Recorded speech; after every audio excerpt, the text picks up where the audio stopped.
오늘 말씀의 제목은 내가 어디 있느냐입니다. 내가 어디 있느냐.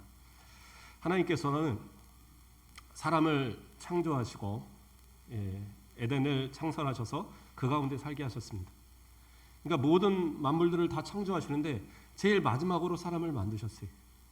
그래서 사람이 살아갈 수 있는 모든 환경을 다 만들어 놓으시고 그 가운데 또 특별히 에덴을 만드시고 그 가운데 사람들을 살도록 남자와 여자를 그 가운데 살게 하셨습니다. 근데 다른 동물들과 다르게 사람은 특별하게 만드셨어요. 어떻게 만드셨습니까?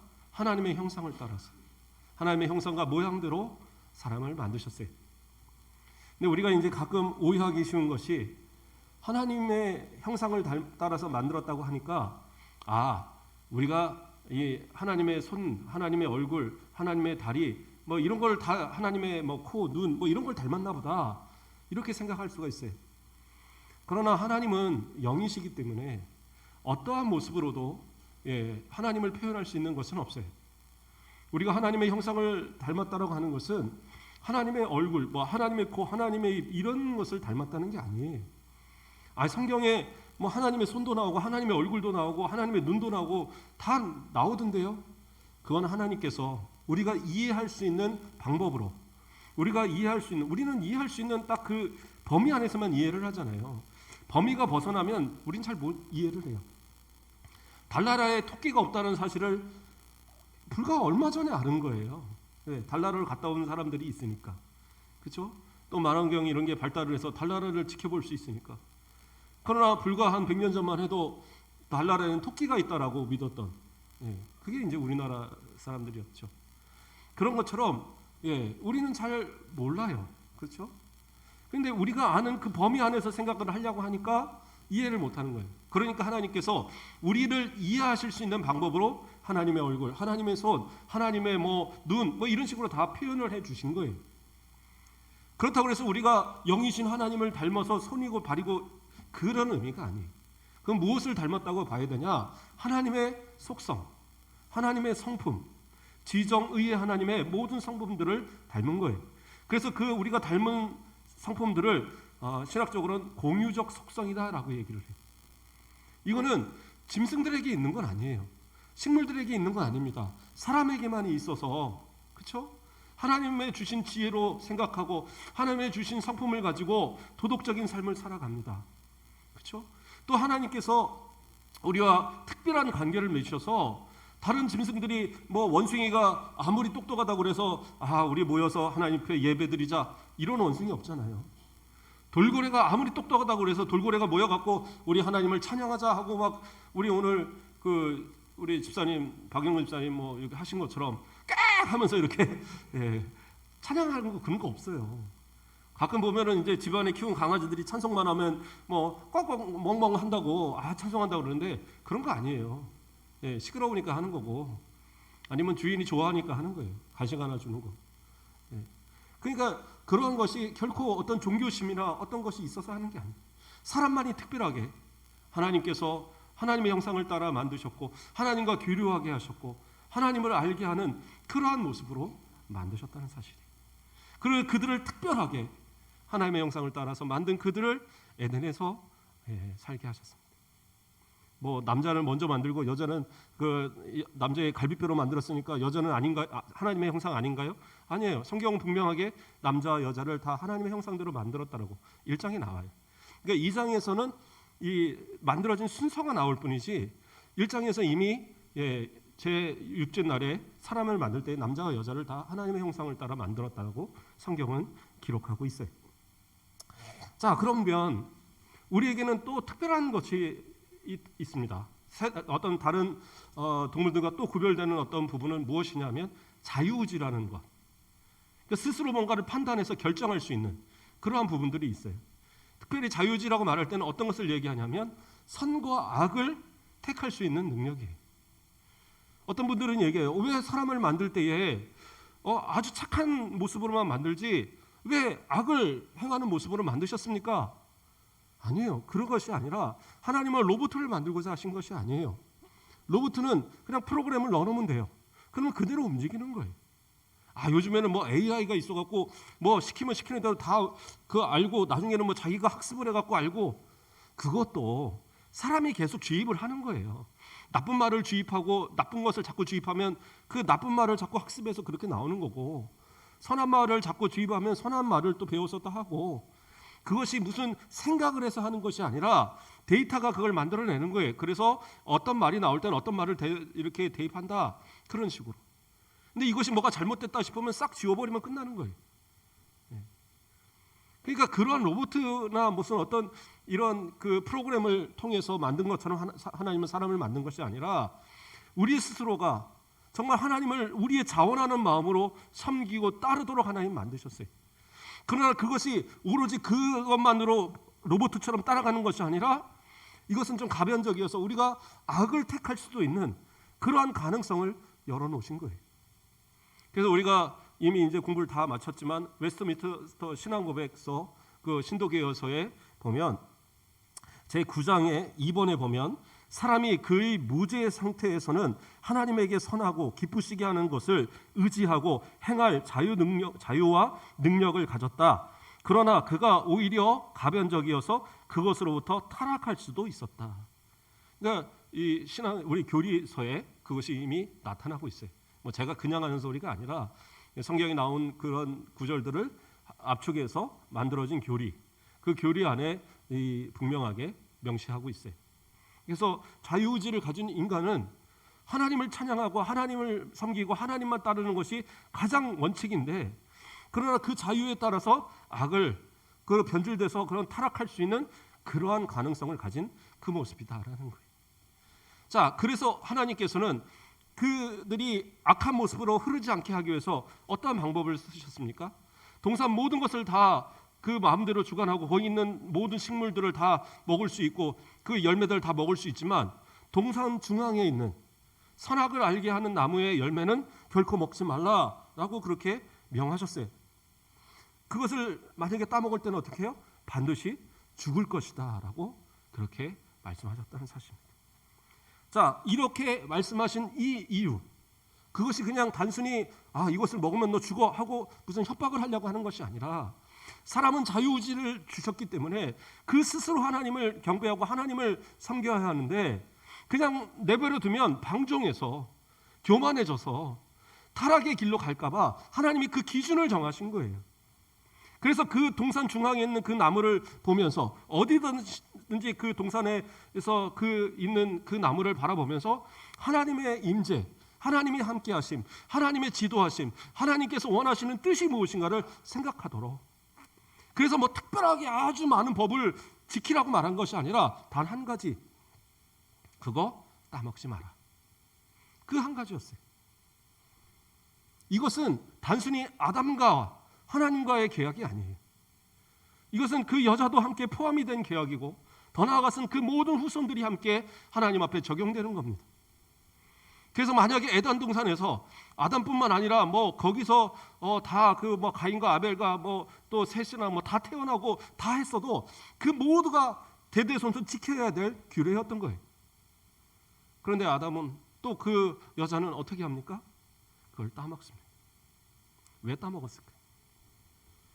아니, 이거 안 따먹으면 따먹을 게 얼마나 많습니까? 그 모든 동산에 있는 과실들, 생명나무 과실들, 그거 먹고 그냥 그러고 살아가면 되는데 왜 굳이 그 가운데 있는 그 따먹지 말라는 거, 왜 하지 말라는 걸 그렇게 합니까? 왜 그랬을까요? 우리의 삶 속에서 하나님의 임재하심, 하나님의 함께하심이라는 사실을 생각하지 못했기 때문에, 내 눈에 보이지 않는 것, 내 눈에 보이지 않는 하나님, 그렇기 때문에 그 하나님이 나하고 관계없을 것이다 생각을 하는 거예요. 사람은 그런 것 같아요. 눈에 보이지 않는 그것을 인정하지 않는, 그것을 내 마음 가운데서 인정하지 않는 그런 모습이 있는 것 같습니다. 믿음이라고 말을 하는데, 내가 진짜 믿음을 가졌다고 말하는데 실제로는 내 믿음이라는 것이 내가 하나님을 인정하느냐, 그것으로 나타나야 되는 거예요. 근데 하나님을 인정하는 삶의 모습이 아니라면, 내가 하나님을 내 앞에 계시고 내 뒤에 계시고 내 옆에 계신 그 하나님을 인정하는 삶이 아니라면 그건 믿음인가 다시 한번 돌아봐야 돼요. 창세기 3장 6절을 보면 여자가 그 나무를 본즉 먹음직도 하고 보암직도 하고 지혜롭게 할 만큼 탐스럽기도 한 나무인지라 여자가 그 열매를 따먹고 자기와 함께 있는 남편에게도 주매 그도 먹은지라. 야, 단순히 보세요. 단순히 그 열매가 맛있어 보여서, 먹음직해 보여서, 지혜로울 것 같아서 그래서 따먹었나요? 아담도 여자가 딱 주니까 그래 이거 참 맛있어 보이네 그러고 먹었을까요? 물론 뭐 그럴 수 있죠. 참 이거 좋아 보이네. 예. 제가 이 냄새를 잘 못 맡습니다. 예. 제가 비염이 예전에 좀 심해갖고 지금 수술을 해서 그나마 이제 뭐 숨을 쉬는 데는 지장이 없는데 냄새가 안 돌아오더라고요. 그러면 상한 음식이나 뭐 이런 거에서 잘 몰라요. 그럼 어떻게 했느냐? 입에 먼저 넣어보고 이 맛이 이상하다? 이상한 거 아닌가? 그럼 또 한 번 넣어보고 그래서 한 3번쯤 넣다 보면 뭐 이상하면 그때 이거 먹으면 안 된다. 그래갖고 배탈을 몇 번 나고.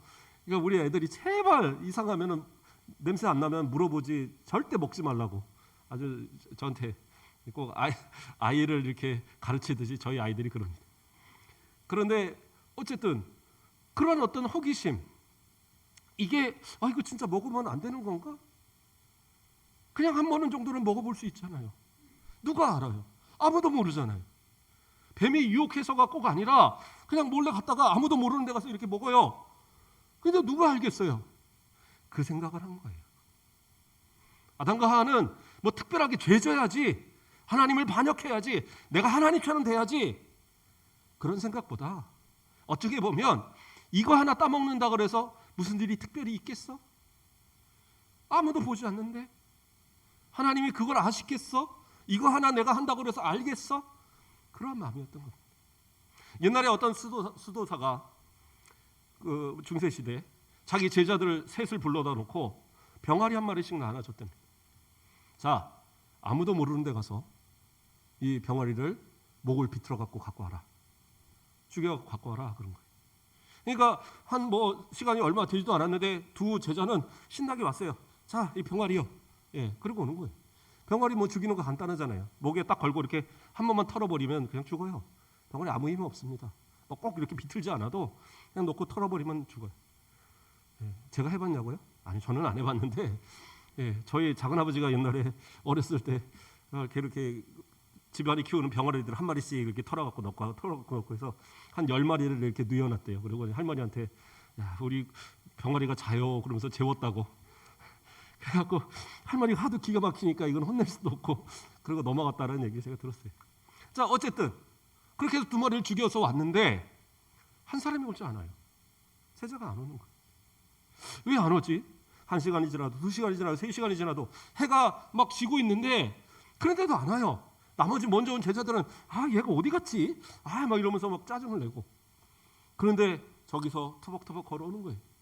손에는 병아리 한 마리가 짹짹거리면서 삐약인가요? 삐약삐약거리면서 따라오고 있어요. 아니, 왜 안 죽여왔느냐? 제가 집안에 들어가서도 산의 바위 밑에 들어가서도 저 후미진 골목길에 들어가도 그곳에서 하나님이 지켜보고 계시기에 아무도 보지 않는 곳을 제가 찾지 못했습니다. 그래서 아무도 보지 않는 곳을 찾다가 차마 그곳을 발견할 수 없고 죽일 수 없어서 제가 이렇게 돌아왔습니다. 그렇게 대답했다라는 그런 일화가 있습니다. 하나님은 어디든지 계시는 하나님이십니다. 어느 곳에나 계시고 어디서든지 우리를 다 지켜보고 계시는 분이세요.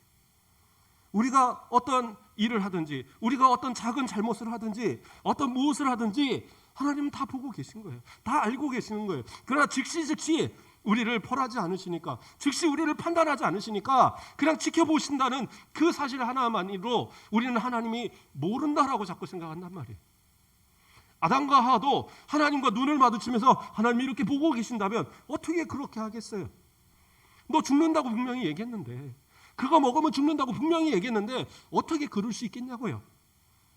그러나 그의 눈에 보이지 않으니까, 그 크신 하나님이 내 눈에 보이지 않는다고 안 계신다라고. 자기는 정말 모르는 곳에서 따먹었기 때문에, 그것을 먹었기 때문에 하나님은 모르실 거라고 그렇게 생각했던 겁니다. 그러나 하나님은 어떤 분이세요? 모든 것을 아시고 어디든지 계시는 하나님입니다. 다윗은 시편 139편에서 이러한 고백을 합니다. 내가 주의 영을 떠나 어디로 가며 주의 앞에서 어디로 피하리이까? 내가 하늘에 올라갈지라도 거기 계시며 스올에 내 자리를 펼지라도 거기에 계시니이다. 내가 새벽 날개를 치며 바다 끝에 가서 거주할지라도 거기서도 주의 손이 나를 인도하시며 주의 오른손이 나를 붙드시리이다. 이렇게 고백합니다. 다윗은 항상 하나님의 임재하심을 느끼며 살았어요. 그는 항상 하나님 앞에 기도하고 그는 항상 하나님 앞에 간구했습니다. 혹시 원수들이 나를 괴롭게 하고 죽음의 위기가 닥쳐오고 때로는 하나님께서 응답하시지 않는 것처럼 아무리 기도해도 하나님의 응답이 내려오지 않아도 그는 그 마음속에 하나님이 함께 계신다는 사실만큼은 의심하지 않았어요. 그래서 마치 옆에 계신 것처럼 항상 기도하고 항상 부르짖고 정말 죽을 것 같은 위에게도 하나님 저 살려주세요, 저 죽을 것 같아요 고백하면서도 결코 하나님의 함께 하심을 부인하거나 그것을 믿지 못한 적은 없었어요.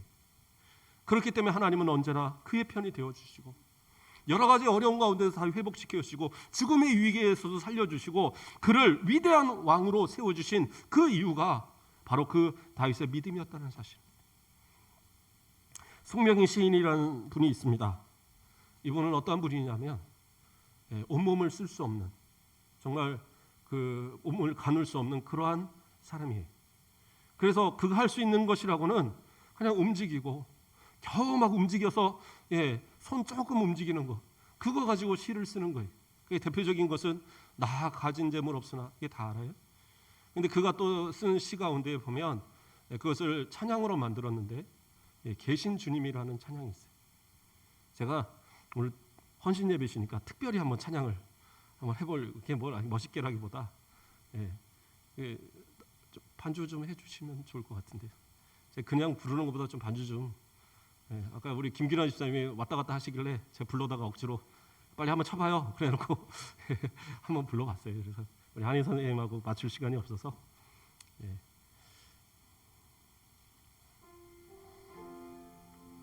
한번 가사가 이렇게 띄어지면 한번 같이 찬양하는 마음으로 함께 봐주시면 좋을 것 같습니다.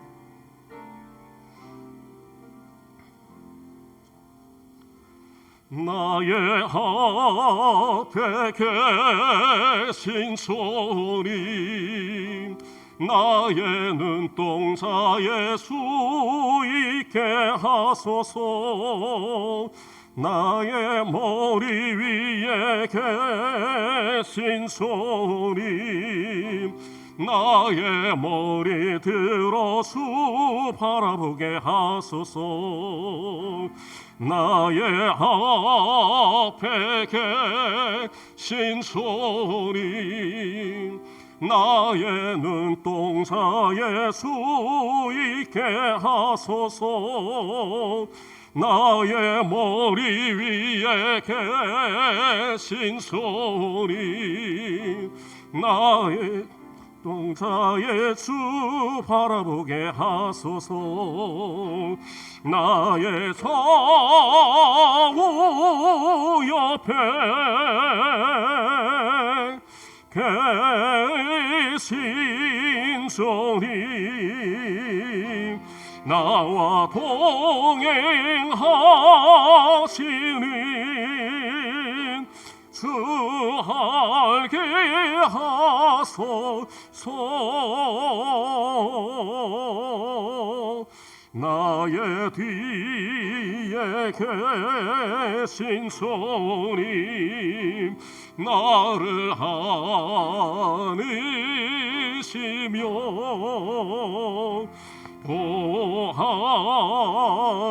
보하시는 주 의지하게 하소서. 아멘. 제가 저쪽을 한번 보다가 중간에 가사가 틀렸어요. 그래요. 하나님은 어디든지 계시는. 그래서 그 손 하나 제대로 발 하나 자기 몸 하나 가눌 수 없는 그가 고백하는 것이, 나는 정말 이 절망의 상황에 있지만 그러나 하나님은 계시더라는 거예요. 내 눈동자에도, 내 머리 위에도, 내 좌우 옆에도 내 모든 삶 속에서 주님은 나를 안으시고 보호하시며 그 하나님으로 계신다는 사실이. 그래서 나는 그 하나님만을 의지하고 살게 하옵소서, 그러한 고백을 하더라는 거예요. 그럼 우리는 어떻게 살아가고 계십니까? 그 하나님의 임재하심을 깨닫고 살아가십니까? 아담과 하와는 그 하나님의 함께하심을 느끼지 못했던 거예요. 어떻게 보면 당연하게 많은 것을 누리며 살아가면서 하나님이 주신 모든 것을, 그 동산의 모든 것을 다 마음대로 주관하고 자기가 하고 싶은 대로 다 해도 되는데, 딱 금지된 것 딱 하나, 그 선악을 알게 하는 나무의 과실, 그거 하나 먹지 말라고 그랬는데, 그 열매 하나 따먹지 말라고 그랬는데, 그마저도 하나님이 보시지 않는 것처럼, 그래서 하나님이 나와 관계없이 지금 저 멀리 계신 것처럼, 그래서 그것을 따먹고 말았다는 거예요. 그러나 결국엔 그것으로 인해서 어떻게 해요? 그 딱 한 번, 그냥 그 맛 한 번 봤을 뿐인데, 뭐 그 막 왕창 따다 놓고 막 먹은 것도 아니고, 그 열매 하나 딱 한 입 먹었을 뿐인데, 그것 때문에 결국에 어떻게 해요? 그는 죽게 되어집니다. 사망이라는 것이 사람들에게 들어오게 되었다는 사실입니다. 하나님께서는 그들을 찾아와 주십니다. 동산을 거니시며, 저녁에 바람이 선선하게 불기 시작할 때에 동산을 거니시면서, 그리고 다가오십니다. 그때 아담과 하와는 어떻게 해요? 하나님의 소리를 알았어요.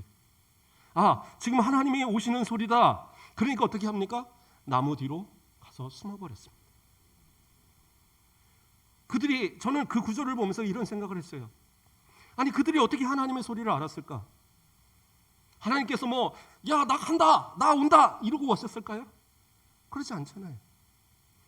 그저 하나님은 평소에 그들에게 오시듯이 언제나 그들이 함께 알고 있은 그런 친숙한 모습으로 그들을 오신 거예요. 그 인간의 모습대로 그들과 함께 거니시기도 하시고, 때로는 그들의 말을 서로 들으면서 대화도 하시고, 그래서 그들은, 아담과 하와는 하나님의 음성을 알았고, 하나님의 소리를 알았고, 하나님의 발걸음을 알았고, 언제나 알고 있었다라는 거예요. 하나님은 그렇게 친숙한 모습으로 그들이 아는 그 모습 그대로 그들에게 오셨던 거예요. 그런데 평소 같았으면 어떻게 되겠어요? 평소 같았으면 하나님 오셨어요. 하나님 기다렸어요. 저 이런 거 했어요. 저런 거 이런 거 하고, 오늘은 뭐 사자 이름도 짓고 호랑이도 이름도 짓고, 오늘은 저 개미도 이름도 짓고, 저는 그렇게 했습니다. 오늘은 저 이거 따먹고 저거 따먹었고, 아 정말 이렇게 지냈어요. 마치 어린아이들이 어린이집을 갔다 오거나 학교를 갔다 오면 엄마 아빠한테 미주알고주알 그만큼 얘기들 하잖아요. 뭐 청소년기 넘어가면 그때부터는 잘 안 하지만, 그래도 어렸을 때 막 하는 거죠. 그렇게 하나님과 대화하고 정말 그 하나님 앞에 모든 것을 이렇게 교제하던 그들의 모습. 그런데 하나님은 어떻게 해요? 하나님께서 그들과 똑같이, 그 이전과 똑같이 나타나지만 그들이 범죄하고 나니까 그들이 하나님을 피해서 숨어버린 거예요. 하나님 뭐라고 먼저 하셨습니까? 뭐라고 그들을 책망하셨습니까? 아니에요. 물론 신학적으로 보면 죄악이 우리와 하나님 사이를 갈라놓아서 우리가 하나님과 그 어떤 교제하지 못하도록 그 화평을 깨버린 그 죄악의 역사가 분명히 있는 건 사실이지만, 그러나 그것이 꼭 죄악 때문이었습니까? 만약에 죄 때문만이라면 하나님께서 어떻게 해요? 그 죄로 인해서 징계해버리면 돼요. 징계도 아니죠. 그냥 벌. 그냥 약속한 그대로 너 죽어? 그래. 천사들 딱 보내갖고, 자, 다 저 몰아다가 에덴 저 바깥에 저 내쫓고 거기다 해놓고 하나씩 데려다가 그냥 다 죽여버려. 그러면 끝날 일이에요. 하나님 그러지 않으시고 찾아와 주시고, 그리고 그들이 회개하고 주님 앞에 돌아오기를 원하시는 그런 모습들. 하나님 분명히 잘못한 것에 징계하시겠죠. 그러나 회개하는 자를 용서하시는 분이 우리 하나님이시란 말이에요. 호세아 6장 1절 말씀을 보면, 오라 우리가 여호와께 돌아가자. 여호와께서 우리를 찢으셨으나 도로 낫게 하실 것이요 우리를 치셨으나 싸매어 주실 것임이라. 징계하실지라도 회개하고 돌아오면 분명히 하나님 용서하실 거라는 거예요. 그게 하나님의 사랑의 모습입니다. 또 이사야 55장 7절에서도 악인은 그의 길을, 불의한 자는 그의 생각을 버리고 여호와께로 돌아오라. 그리하면 그가 긍휼히 여기시리라. 우리 하나님께로 돌아오라. 그가 너그럽게 용서하시리라. 돌아오기만 하면, 회개하기만 하면, 용서를 구하기만 하면 하나님 어떻게 해요? 용서하신다라는 거예요. 그 마지막 기회를 주셨어요. 마지막 기회를 주시는 거예요. 그래서 그 물으시는 겁니다. 내가 어디 있느냐? 몰라서 물으시겠어요? 하나님은 무소부재하신 어디 계신 하나님이시고 무엇을든지 다 아시는 하나님이기 때문에 그들이 무엇을 하는지 다 아시고 그 가운데 함께 하셨어요. 그 따먹는 그 순간에도 하나님 그 곁에 계셨고, 그것을 먹어서 또 그 아담에게 갖다 줄 때 아담이 그걸 받아서 또 먹을, 정말 아무도 모른다고 생각하는 그 순간에 하나님은 지켜보고 계셨단 말이에요. 그걸 다 알고 계신 그 하나님께서 평소와 똑같이, 그리고 그들에게 생각한 것은 나와서 하나님 잘못했어요. 제가 따먹지 말라는 그것을 왜 따먹었을까요? 제가 미쳤나 봐요. 저희 어떻게 할까요? 용서해 주세요. 이거 하나 원하셨던 거예요. 그래서 내가 어디 있느냐 물어보시는, 돌아오기만 하면 용서하실 그 마음 가지고 다가오셨는데, 그리고 내가 어디 있느냐 물어보셨는데 어떻게 해요? 그 질문 가운데 그는 뭐라고 합니까? 제가 하나님이 두려워서, 하나님의 소리 듣고 하나님 두려워서 제가 이렇게 숨었습니다. 이렇게 대답을 해요. 그렇죠. 하나님이 무서웠겠죠. 무서워서 숨는 것은 어떻게 보면 당연할 것 같아요. 그러나 하나님의 의도를 안다면, 하나님이 지금 물으시는 그 의도를 안다면, 하나님이 뭐 어디 있는지 몰라서 네가 어디 있느냐 물어보시겠어요? 하나님께서 뭐 지금 무슨 일을 했는지 몰라서 물어보시는 거예요?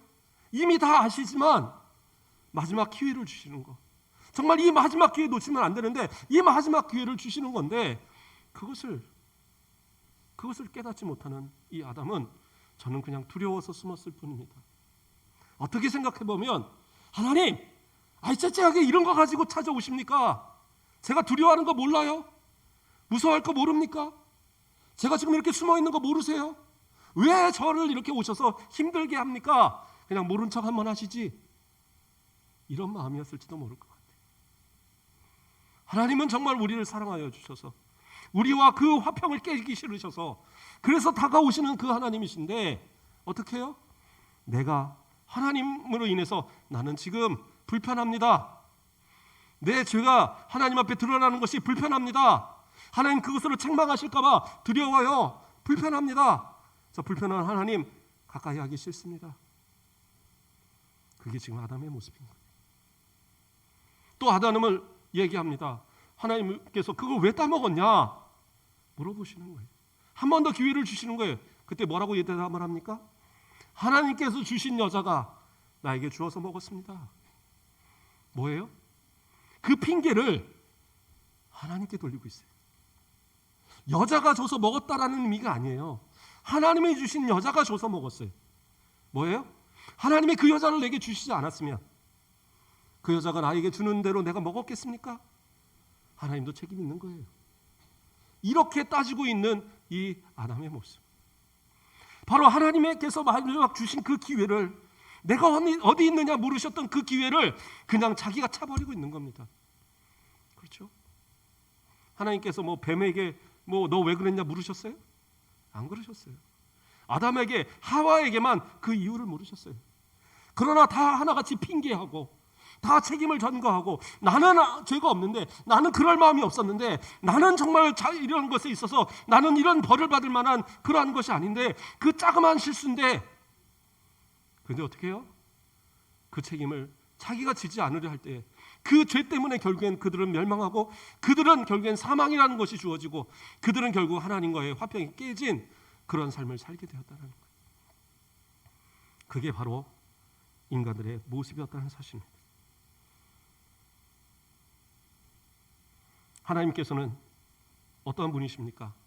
세상 모든 만물을 다 창조하시고 그 가운데도 가장 우리 인간을 사랑하시고 우리 인간을 다 만들어 놓고 나서 성경은 그렇게 기록해요. 심히 좋았더라고 하나님 하셨다는 거예요. 그 전까지는 좋았더라 나와요. 그러나 사람을 만드시고 나서는 뭐예요? 심히 좋았더라. 하나님 그렇게 기뻐하시고 그렇게 사랑하시고 그렇게 원하시는 우리들인데, 그런데 우리 인간은 어떻게 해요? 하나님을 배반하고 하나님의 뜻을 저버리고, 하나님이 내 눈에 보이지 않는다고 해서 하나님이 지금 내가 하는 일을 모르실 거라는 생각 속에 그렇게 하나님을 배신하는 그러한 삶의 모습을 살았더라는 겁니다. 어떻게 보면 하나님께서는 지금도 우리에게 동일하게 물어보고 계실 것 같아요. 내가 어디 있느냐? 너의 지금 있는 곳, 네가 지금 무엇인가를 행하고 있는 그곳, 네가 지금 생각하고 지금 말하고 지금 무엇인가를 하는 그곳에 네가 지금 어디 있느냐라고 물으신다면, 하나님 제가 이것 하고 있었습니다. 하나님 저는 이렇게 말하고 있었습니다. 하나님 저는 이러한 행동으로 하나님의 영광을 드러내고 있었습니다. 그렇게 말할 자신으로 살아가십니까? 그게 아니라고 한다면 우리는 다시 한번 생각해 봐야 돼요. 내가 속한 그곳, 내가 서 있는 그곳, 내가 가고 있는 그곳, 내가 지금 머무르는 그곳, 그곳에서도 하나님 함께 하신다는 사실을, 그곳에서 하나님이 그 눈을 우리를 향하시고 그 얼굴을 향하셔서 우리를 지켜보고 계신다는 그 사실을 깨닫는다면, 눈만 들으면 내 머리 위에 계신 하나님과 눈이 마주칠 텐데, 옆만 돌아보면 내 옆에 계신 그 하나님과 눈이 마주칠 텐데, 내 앞을 바라보면 앞에 계신 그 하나님을 내가 눈을 마주칠 텐데, 내가 어떻게 그러한 악한 것에 내 마음이 뺏기고 하나님이 안 계신 것처럼 그렇게 행동하며 살아가는 모습들이 있을 수 있겠냐? 십계명을 주실 때 그 십계명에 앞서서 나오는 구절이 있습니다. 신명기 5장 6절 말씀을 보면, 나는 너를 애굽 땅 종되었던 집에서 인도하여 낸 내 하나님 여호와라. 여호와라. 이건 뭐예요? 하나님의 이름을 거기다가 여호와라는 이름을 거명할 때는 뭐냐? 그 하나님께서 보증하신다라는 것이고, 하나님께서 이것을 확증하신다는 그런 의미거든요. 하나님이 증인이시라는 거예요. 그러니까 하나님은 계명을 주시면서 그 계명이 뭐예요? 10개 중에 8개가 하지 말라는 말이에요. 하지 말라. 마치 그 선악을 알게 하는 나무의 과실을 먹지 말라 하신 것처럼 하지 말라. 그렇죠? 다른 신을 내게 두지 말라. 그렇죠? 그 다른 형상도 만들지 말라. 섬기지 말라. 절하지 말라. 다 하지 말라. 살인하지 말라. 도적질하지 말라. 다 하지 말라. 하지 말라. 그렇죠? 하라고 하는 두 가지는 내 부모를 공경하라는 거, 그리고 앞서서 안식일을 기억하여 거룩히 지키라, 두 가지예요. 그 외에는 나머지 다 하지 말라. 하지 말라. 아니 굳이 왜 자꾸 하지 말라 하십니까? 그런데 그 이유가 바로 5장 6절이라니까요. 나는 너를 애굽 땅 종되었던 집에서 인도하여는 내 하나님 여호와라. 하나님 여호와라. 너의 하나님이다. 내가 너의 하나님이다. 너를 창조했고 너를 구원했고 너를 인도했고 너를 지금까지 붙든 내 하나님이야. 알려주시는 거예요. 그렇기 때문에 너희는 이거 지키라는 거예요. 이걸 지키면 어떻게 해요? 하나님께서 복을 주시는 거예요. 다스려 주시고 은혜를 주시고 이끌어 주시고 저 영원한 그 가나안에서 영원토록 누릴 그 땅에서의 그 약속을 주고 계신 거예요. 그 약속 가지고 살아가면 정말 평안하게, 정말 은혜 가운데 살아가요. 그런데 모세는 그들을 향해서 정말 걱정을 했어요. 이들이 만약에 하나님을 저버리고 눈에 보이지 않는다고 그래서 그들이 하나님을 또 잃어버리면, 자기도 그 가나안에 들어가지 못하는 그때 이들의 후손들이 하나님을 잊어버리면 어떡하나. 그래서 당부를 합니다. 신명기 4장 24절에서 26절 말씀을 보면, 좀 길지만 제가 봉독해 드립니다. 내 하나님 여호와는 소멸하는 불이시오 질투하시는 하나님이시라.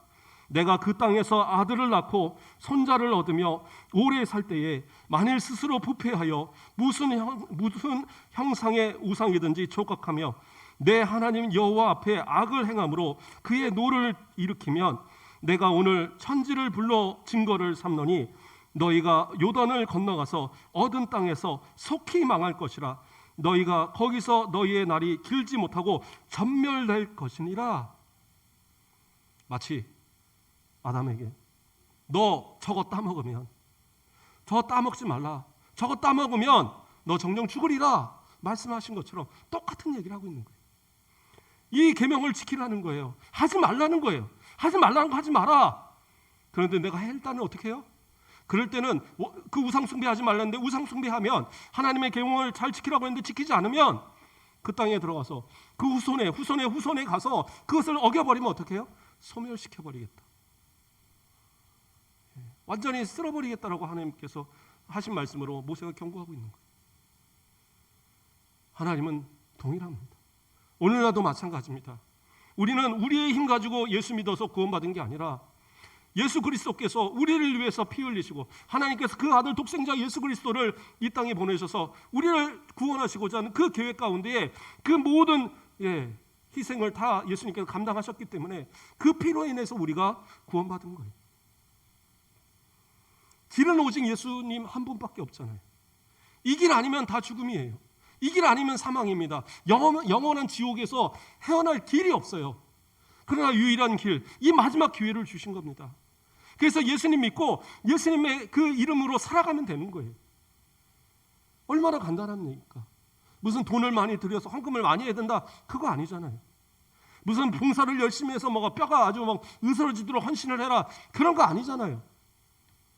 우리가 헌금을 하던, 우리가 다 뭐 봉사를 하던, 그것은 감사의 표현일 뿐 구원의 수단이 아니에요.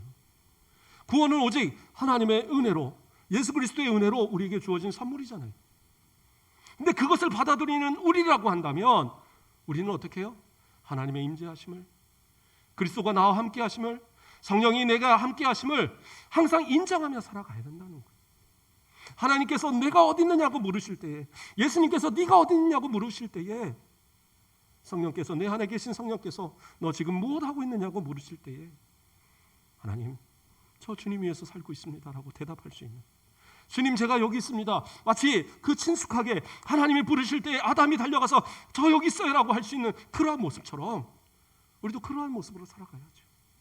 하나님이 두려워서 나무 뒤로 숨는 모습, 책망하실 때에 나는 잘못이 없어요, 저 누가 나를 꼬셔서, 저 누가 나를 이렇게 나쁜 친구 때문에 나는 이렇게 살아갑니다. 아니요, 내가 잘못한 거예요. 내 신앙의 모습을 돌아보십시오. 내가 하나님 앞에 너 무엇하고 있느냐 물으신다. 이 마지막 기회를 놓치면 우리도 하나님 앞에 어떠한 책망을 받을지 자신할 수 없어요. 믿음이라는 것, 아까 처음부터 이야기한 것일 겁니다. 믿음은 뭐예요? 그냥 말로만 믿어요가 믿음이 아니에요. 하나님의 임재하심을, 하나님의 지금 살아계심을, 하나님이 나와 함께 하심을, 지금 이 순간 우리의 곁에, 우리 앞에, 우리 위에 계신 그 하나님이라는 것을 인정하는 것이 믿음이에요. 그걸 인정하지 못하면 그건 믿음 아니에요. 우리 한번 그렇게 살아가자고요. 저는 우리 안수 집사님들 위해서 새벽마다 기도하고, 우리 권사님들 위해서 새벽마다 기도합니다. 우리 지정선 집사님 이름 위해서도 기도하고, 우리 권사님들 위해서도 기도하고. 근데 간절하게 기도하는 건 뭐냐? 이분들이 이 세상을 살아가면서 하나님을, 그 임재하심을, 하나님의 임재를 느끼며 살아가는 분들이 됐으면 좋겠다.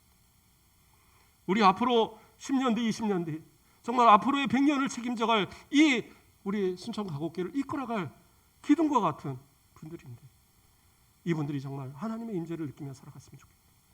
저는 기도합니다. 내가 어디 있느냐 부르실 때, 그렇게 물으실 때에 제가 여기 있습니다 대답할 수 있는, 하나님 제가 여기 있습니다. 혹시 책망하시면 잘못했습니다, 하나님 용서해 주세요. 하나님은 어떻게 해요? 어떠한 죄라도 진홍같이 붉고, 정말 그 죄악이 아무리 그렇게 악할지라도요, 양털같이 정말 눈과 같이 희게 하신다라고 하나님 약속하셨잖아요. 회개하기만 하면. 오늘도 그 하나님을 기억하고 하나님 앞에 우리의 마음을 내어놓고 정말 하나님의 임재하심을 느끼며 하루하루 살아가면서 주님의 임재하심 속에 주님과 동행하고 주님의 소리를 기억하고 주님의 함께하심을 기억해서 그 하나님과 언제나 함께 그 마음 가운데 정말 함께 모시고 살아갈 수 있는 그러한 진짜 신앙의 믿음의 모습으로 살아가는 저와 여러분의 모습 되시길 주님의 이름으로 축복합니다. 기도하겠습니다. 사랑의 하나님, 감사를 드립니다. 오늘도 우리는 우리 안에 두신 주님의 십자가를 바라봅니다. 나를 위하여 피를 흘리시고 나를 위하여 죽음의 모든 고통까지 참아내신 우리 예수님의 그 사랑, 하나님께서 그 독생자 예수 그리스도까지 보내시며 하나님과 원수되었던 우리들을 살려주신 그 은혜, 그 사랑, 그 은혜가 아니었다면 우리는 어떻게 이 시간 하나님 앞에 예배하는 우리의 모습이 되어 수 있겠습니까? 우리의 모습들을 하나님 불쌍히 여겨주시고 우리의 삶 가운데 하나님의 임재하심을 날마다 느끼며 살게 하시고 말하거나 행동하거나 무엇을 하든지 먹고 마실 때마다 오직 하나님께 영광이 되는 우리의 모든 삶이 되도록 인도하여 주시옵소서. 내가 어디 있냐 물으실 때에 제가 여기 있습니다. 주님 기다렸습니다. 주님 만나기를 소망했습니다. 주님 나와 함께하여 주시옵소서 고백하며 나아갈 수 있는 믿음의 승리자들 되도록 인도하여 주시옵소서. 감사합니다. 예수 그리스도의 이름으로 기도드립니다. 아멘.